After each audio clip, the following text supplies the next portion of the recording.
To another video. ఈరోజు ఉగాది కాబట్టి మీకు మీ కుటుంబ సభ్యులకి అందరికీ ఉగాది శుభాకాంక్షలు. ఈరోజు మా ఇంట్లో ఉగాది పచ్చడి ఎలా చేస్తారో మీరు చూసేయండి.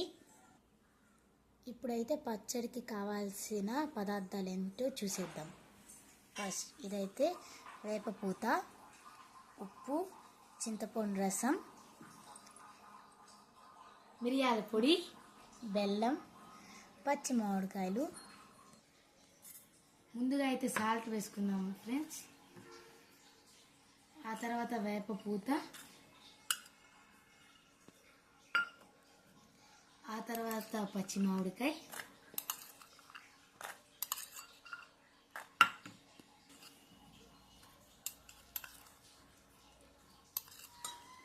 ఆ తర్వాత మిరియాల పొడి.